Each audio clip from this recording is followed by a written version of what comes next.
Balap motor internasional tiba-tiba dikejutkan oleh kemunculan seorang pemuda berusia 18 tahun asal Indonesia yang langsung menggebrak di seri pembuka. Bukan sekedar tampil, Veda datang dengan kecepatan yang menghancurkan dominasi pembalap-pembalap Eropa di sirkuit kebanggaan Thailand. Apa yang sebenarnya terjadi di Buriram hingga tim-tim elit MotoGP mulai mengirimkan agen pemantau mereka? Kita akan bedah tuntas profil sang roket baru dari Indonesia ini.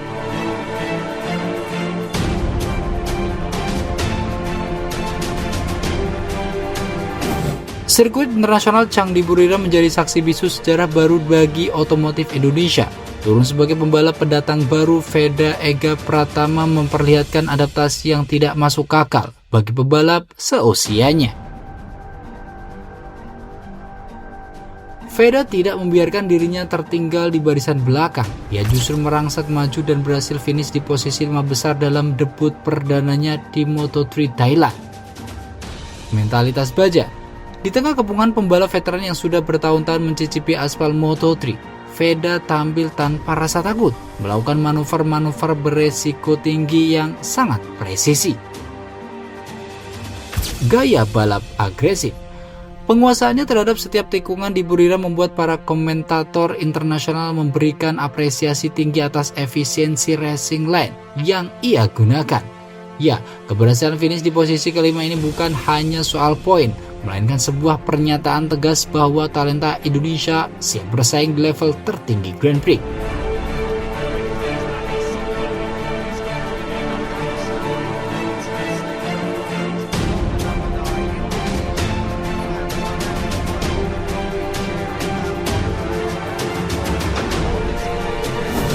Istilah roket Moto3 yang disematkan oleh media Jerman menjadi perbincangan hangat di forum-forum balap Eropa.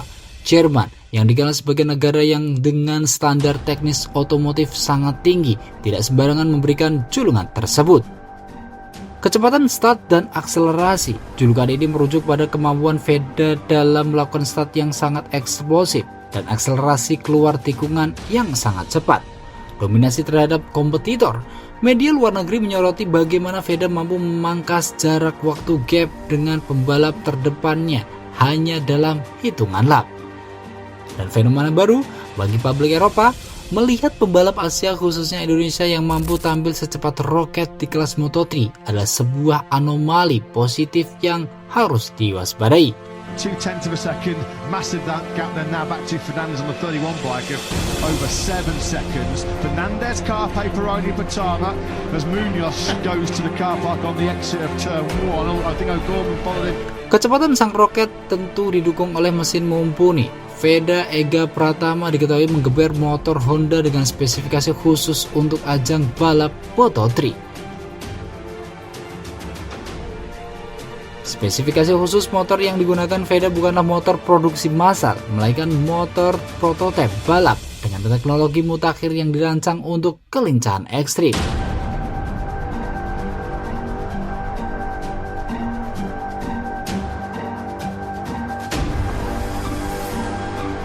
Inilah informasi yang paling mengejutkan sekaligus membanggakan. Penampilan gemilang Veda tidak hanya berhenti di kolom berita olahraga, tetapi langsung sampai ke telinga para petinggi tim di kelas utama.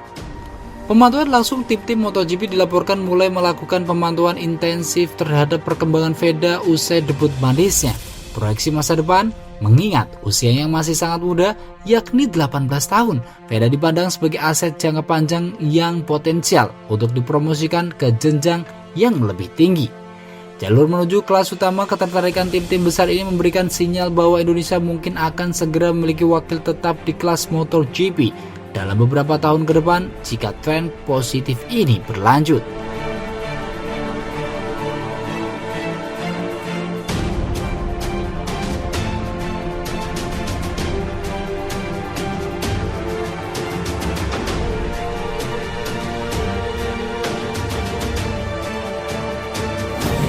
Ya, kiprah Veda Ega Pratama di kelas Moto3 adalah simbol kebangkitan atlet muda Indonesia di panggung dunia. Setelah sekian lama, akhirnya muncul sosok yang mampu memberikan persaingan nyata di grid depan Grand Prix.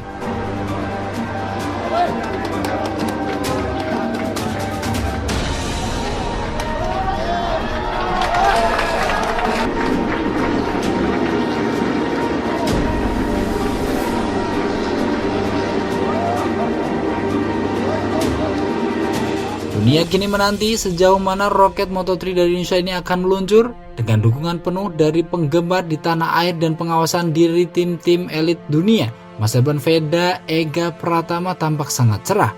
Apakah kita akan melihat bendera merah putih berkibar di podium tertinggi MotoGP? Hanya waktu yang akan menjawab. Namun langkah pertama di Buriram telah menggetarkan dunia. Bagaimana menurut kalian? Apakah Veda Ega Pratama mampu mempertahankan performa roketnya di seri berikutnya? Tulis pendapat kalian di kolom komentar.